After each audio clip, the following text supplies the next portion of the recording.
കണ്ടോ? അപ്പോൾ നമ്മുടെ കവർ റെഡിയായി. ഇനി കുറച്ചും കൂടി സാധനം നിങ്ങൾക്ക് കൊള്ളണം എന്നുണ്ടെങ്കിൽ, എന്നെ സംബന്ധിച്ച് കുറച്ച് വീതി കുറവ് മതി, അതുകൊണ്ടാണ് ഞാൻ ഇവിടെ അടയാളപ്പെടുത്തിയത് കുറച്ച് വന്നേക്കുന്നത്. അപ്പോൾ നമ്മൾ ആദ്യം ആ 3 മടക്ക് മടക്കില്ലേ, ഇവിടെയുള്ള 3 മടക്ക് മടക്കൂലേ, അപ്പോൾ കുറച്ചും കൂടി ഇങ്ങനെ കൂട്ടി മടക്കിയാൽ ഇവിടെ വീതി കൂടി കൂടി വരും. അപ്പം അങ്ങനെ എത്ര വീതിയുള്ള ഐറ്റവും നമുക്ക് ചെയ്യാൻ പറ്റും.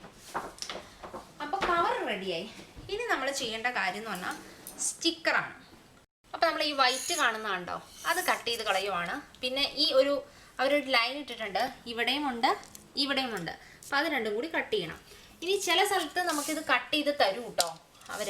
അപ്പോൾ ഇത് ഞാൻ കട്ട് ചെയ്യാതെയാണ് ഞാൻ വാങ്ങിക്കാറ് എപ്പോഴും. കാരണം ചിലപ്പോൾ 2 എണ്ണമൊക്കെ ഒട്ടിക്കേണ്ട എന്തെങ്കിലും ആവശ്യം വന്നാലോ, അതുകൊണ്ട് ഞാൻ കുറച്ച് ശക്തിയായി തന്നെ അമർത്തണം.